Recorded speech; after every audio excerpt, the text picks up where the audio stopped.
Good afternoon. Welcome to Progressive Soup. My name is David Stevenson. I'll be the host of the show today. And if you watched last night, we're on, of course, now that it's been on the air, it's on YouTube, and it's also on our Facebook page, Progressive Soup. But we spoke with Al Robinson about the tragedy, the horrific events in Orlando over the weekend. And we're going to pick up with a little bit of discussion about that. But my guest, Joe Niola, who's been on the show a number of times talking politics and talking issues, mostly within the framework of the Democratic Party campaign. Joe does some very good videos on immigration, and that's the subject we're looking to speak about today, about immigration. And it segues in with the events in Orlando because it's part of this anti-immigrant fervor, anti-Muslim fervor that creeps up every time Donald Trump opens his mouth. But having said that, Joe, tell us a little bit about yourself and what you've done for the world in terms of discussing immigration. Well, I've had the opportunity to work with Michael Skolnick and with Paola Mendoza. Mm-hmm. Apparently there was some grant money that had come from Mark Zuckerberg, and there was a desire to comment on immigration reform. Mm-hmm.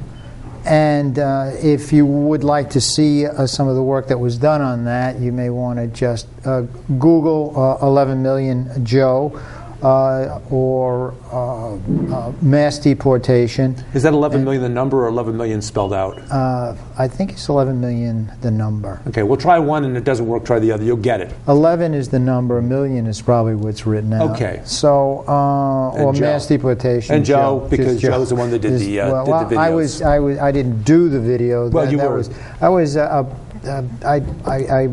part of the production. Spoke eloquently about the subject of immigration and the importance of immigration. Well, you know what it really boiled down to was the horror of what went on. Mm-hmm. If indeed this deportation force became a reality. I think it is to some extent. Mm-hmm. People, families broken up, and also if you just get into the economics of it, the amount that it takes to apprehend people, the amount of money that it takes to bring them to the courts, there's a tremendous amount that is spent just dealing with the problem. And most of all, the destruction of the family unit. It's horrible. Whereas if you kind of recognize that there's a need for reform, if there was a way that the situation could be corrected so that these individuals who most of them really want to be part of the economy, they're willing to pay taxes, the amount of money that would go into the Social Security Trust Fund mm-hmm. compared to the amount of money that would be spent trying to enforce the current law, when you compare the two, we would definitely benefit by immigration reform because the amount of money going into the Social Security Trust Fund would be significantly great. Yeah. But that's on immigration. The show that you had done the other day with Al Robinson, mm-hmm. I thought that on guns and gun control, the American culture itself has a gun mystique attached to it, and also, although we do need gun control, in a sense, we do have to somehow or other put some kind of check on the amount of money that the NRA filters into the political system. Yeah. There has to be some checks on it. That's to be sure.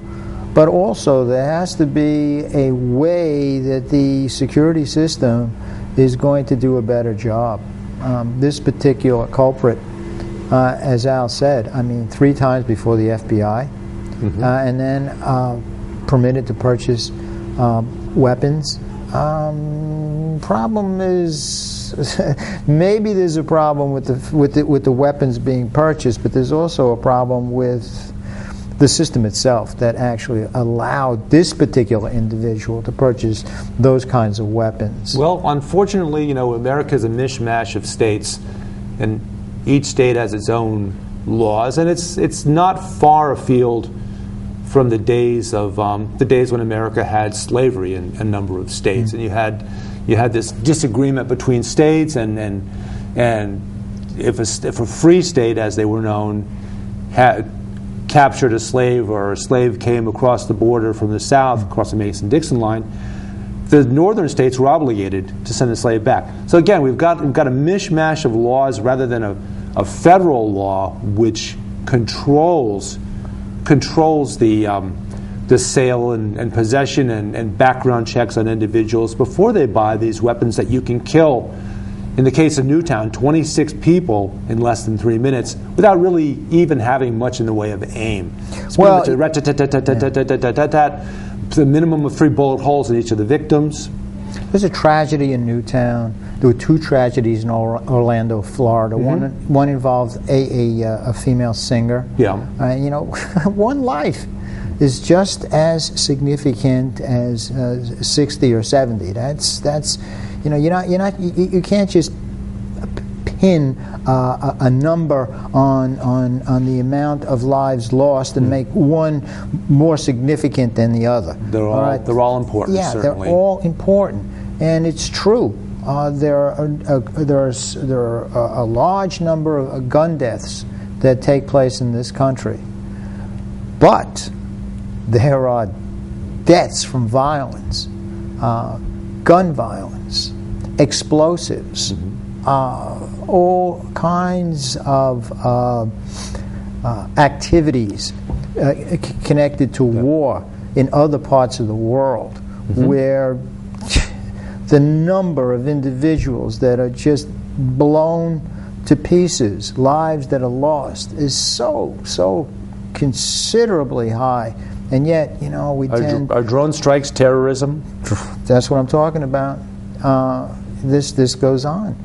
So the loss of life due to violence seems to be a characteristic of the human experience right now. Now, with respect to guns, one of the reasons that the American culture is attached to guns is because of the possibility of tyranny. Going back to the time of the Revolution, when the colonists were under the King of England, and they were subjected to tyranny. Right. Okay, weaponry was necessary for liberation. In our current society, where there's a possibility that an oligarchy of billionaires who have enormous power over the economy, the political system, the media, can somehow or other usurp our democratic liberty, can somehow or other affect our voting system to the extent that we ourselves are caught up in a tyrannical state. Now, if there are no weapons in the hands of the public, if it all exists in the hands of the establishment, if the establishment is all bought, and money is a very, very powerful influence throughout the world, money can actually rule a society. Money can rule a society for the purposes of perpetuating a certain amount of wealth that only those in power can benefit from. And if the people have no recourse, all right, if a political revolution isn't sufficient to maintain the rights of the people, and if a violent revolution, which is something I feel very uncomfortable talking about, but which must always be seen as an option Last option of last as a last course, option, but still an option.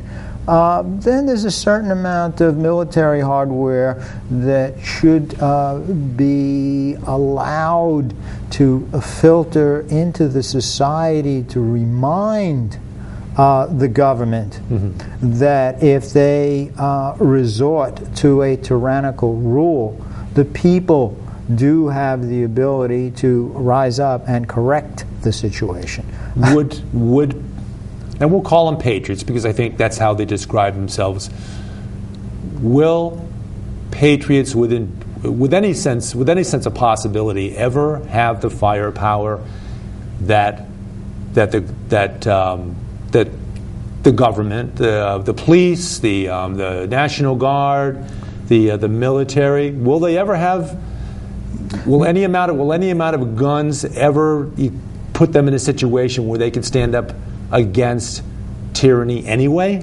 Well, it would be something that would probably take place in certain pockets of the country, and as it was taking place, then a certain amount of armament then could be usurped from the powers that are in control, until eventually the mastermind behind the tyranny, or the masterminds behind the tyranny, recognized the need to compromise and to give a portion of the wealth, and to give a certain amount of freedom and democracy back to the people. Well, the reason why I'm asking you this is because I've been told by people that believe that we should all have the right to unlimited armament, that they look back at Germany in the 1930s, and they look back at the situation that the Jews didn't have weaponry. And I'm thinking to myself, what kind of weaponry could folks that opposed the Nazi war machine, that opposed Hitler, what kind of weaponry could they have had that they could have actually really, in fact, defended themselves against the Nazis anyway? And I'm thinking to myself, the answer to that is probably unequivocally no. They couldn't have had it anyway. No amount of weaponry could stand up against a government that trains its military inward in order to control the populace of a country. And that leads me to think about the alternative to that we've seen in, not within our lifetime, but generically within the 1900s. In India, Gandhi beat the British Empire without firing a shot. That is what generally throughout history has worked the best, passive resistance. Well, I think that there has to be a combination of the two. If you go back to the civil rights experience, you did have the Martin Luther King Jr. camp. Okay, but you also had the Black Panthers. Correct. You also had the Weathermen. I mean, you had those that felt that there would be another course of action if the first was not sufficient to bring the oppressive leadership around. So that might have actually been effective in the sense of giving the folks that were in charge a choice between an enemy that was armed and an enemy that wasn't armed, except with a Bible and good beliefs and passive resistance, and decided, well, maybe we ought to give in to these guys because otherwise we might be facing up against these guys. It's conceivable. I think you can make an argument for that. And when you were speaking about the situation in Nazi Germany at the time, well, by the time Hitler had taken power, and by the time Hitler made his march into Austria and then continued on, I mean, it was too late then. It's not too late for us now. Another thing too about our particular situation, France they listen to the people because in the past they've had revolutions, and the political individuals in power that were suspected of tyranny, they were subjected to something called a guillotine. All right, now that happened in France. Now, so the offer was let them eat cake, and they said, "Well, not really cake, but by the way, could you lay your head across this board, please?" So, all right. Well, just ignore that blade up there. Since the revolution, politicians have felt that they can push the American people, and now they're kind of pushing them pretty far. So much so that they've decimated the middle class. So much so that it appears as though not only the system is rigged, the voting situation is absolutely flawed. In the California election, polls indicated that the two Democratic candidates, I won't mention any names. Okay, we know who they are. We know who they are. I'm not going to mention any names. Hillary Clinton and Bernie Sanders. Go ahead. All right, because we're not supposed to be talking about Bernie Sanders, right? Well, it's over. Mr. President Obama endorsed Hillary Clinton. Only in the context that I think history repeats itself. We know what happened back in 2008. We know that Senator Obama won out over Senator Clinton in another hard-fought primary battle. Well, and President Obama endorsed Hillary Clinton. Yeah. Okay. Bernie Sanders did not. He didn't do it. Not yet. Correct. He did not yet. Correct. All right. He met with Clinton, and they discussed certain matters. I mean, they all agree that it's important to defeat Donald Trump. Yep, okay? that's the common denominator. That's a common denominator between them. Probably the most glaring one, unfortunately, because it seems like... What did he say? How much time do we got? What did he say? What did he give us? He's shaking a finger at What does that mean? Let's get back onto the subject of immigration, but back on immigration again? So let's get back onto that because again, you've done some wonderful videos that extol the importance of immigrants within our American culture, and it's a country built on immigration.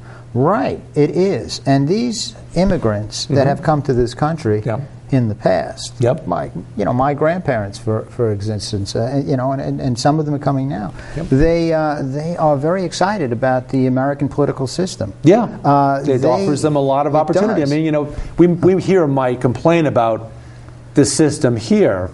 But I mean, it's all in the context of everybody wants things better than what they have. Of course, they came from countries where the strong man was in control, and when the strong man is in control, you have a pretty weak society. Yeah, they see our society as being much more equitable than what they're coming from, and they like that. Of course, but think of the disenchantment they must be going through when they come to the conclusion that the California election may have not been any different than the ones that they've experienced in their own country. Well, we'll know by July the 8th, so I'm going to put that on the back burner because we've got 2.5 million votes.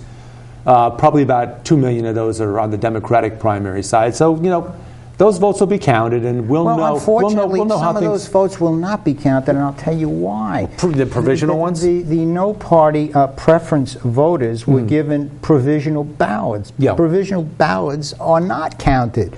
Those individuals were supposed to be given crossover ballots, which are counted. Correct. And the poll workers were informed not to give them the crossover ballots. Those that inquired about crossover ballots were told that those were not available, and so they were given provisional ballots. Unfortunately, a number of voters that were forced to use the provisional ballots, their votes are not going to count. And of course, they're probably coming from areas where there are a lot of young people. I think we're probably going to see, though, I think when it all shakes out, we will see every vote identified as one or the other, and we can draw our own conclusions about the how those votes would have shaken out if the primary, if the poll workers have done their job accurately. So there's really nothing we can do about it at this point. No, because some of the supplemental roles, registration roles that were supposed to have been given to the poll workers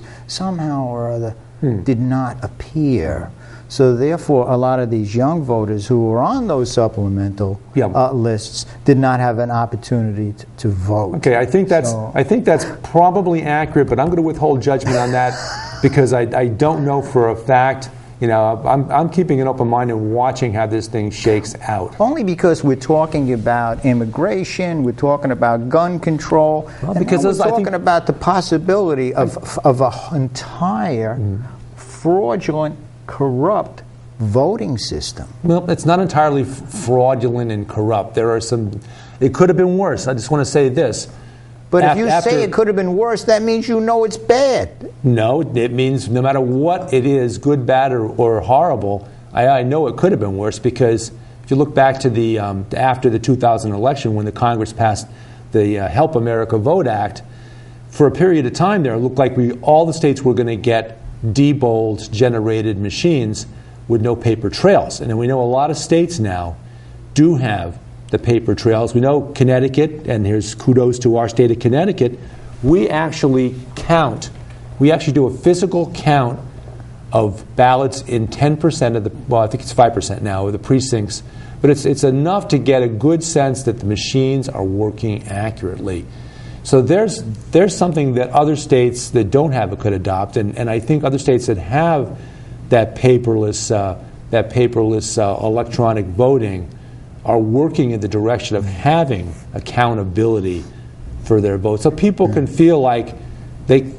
I don't want to see people cop out and say, "What's the point? What's the point of voting?" They can feel confident in the machine. They can feel confident that even though they voted in the machine, the votes were not flipped inadvertently. Right. So the goal then is to actually continue the process of making voting better. Okay, what did he tell us now? I don't know. Okay. But anyway, so immigration. Oh, back to immigration. Okay. Okay, that's very important. Because with a vibrant population, including individuals that have lived in this country for many years, their ancestors maybe go back to the Pilgrims, and the current influx of immigrants. I got half and half of my family. My mom's family came across on the Mayflower, the second Mayflower. And my father's family, he's second-generation Irish American. So I know all about what happened to the Irish, because all immigrants are treated badly. But I don't think any group of immigrants have been treated as badly as the current group of immigrants from South America and Central America. I think it's safe to say that they've been treated worse. There have always been laws that restricted immigration, but for this many millions of people to have no opportunity to come to America, and this is how it is. They had no opportunity to come to America except illegally. That's the only option they had.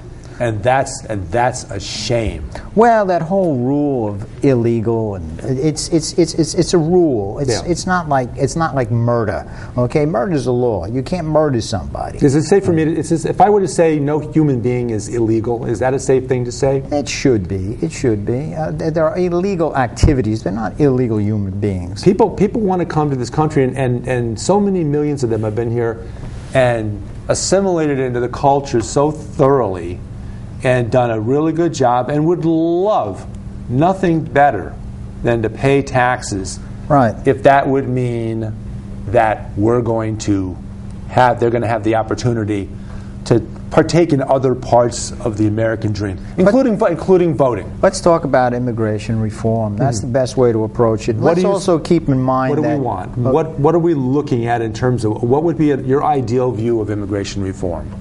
An opportunity whereupon people would be educated, they would have a job, especially if they had family here, especially if their children are doing very well in school and have the opportunity, because these individuals could be a great contribution to the society. The class valedictorian from about a week ago, young lady that came up on stage and proudly proclaimed, "I'm the class valedictorian. Oh, by the way, I am what some of you might call an illegal immigrant." Well, she just created some controversy for herself. But hey, and isn't that brave on her part? She shouldn't be an illegal immigrant. No, she not at all. Earned her citizenship or had the opportunity to somehow acquire it. She has earned it, in my opinion. Don't forget, there was a war with Mexico. Okay, the United States won the war. The United States claims that the boundary line was the Rio Grande. Yep. Mexico claimed, no, it's not the Rio Grande, it's an Oasis River. The United States said, oh, really? And Mexico said, yes, we did all the title searching. We have all the various grants. Here, we can prove that this is indeed the correct property line. The United States said, well, that's too bad. We won the war. It's the Rio Grande. Well, right now, Mexico is saying, well, gee, it's too bad that you say it's the Rio Grande because, right now, we're having a very difficult time surviving, and we happen to know that there are opportunities across that river. We're going to continue talking as we fade out. Joe, continue. Bottom line being, listen, we have a problem, all right? Let's try to solve that problem, all right? Let's not label people illegal, all right? Let's just deal with the problem and see what we can do about it. And as far as the Islamic situation is concerned, the mayor of London right now, all right, Sadiq Khan, all right, he's a Muslim, all right, and he represents the kind of Muslim that is capable of operating for the benefit of the people of London in a very democratic fashion. And that's, so that's what people look for. You can't talk about, you can't take that term Islamic and attach it to terrorism, because what you're doing is you're painting the entire group of people with the same brush.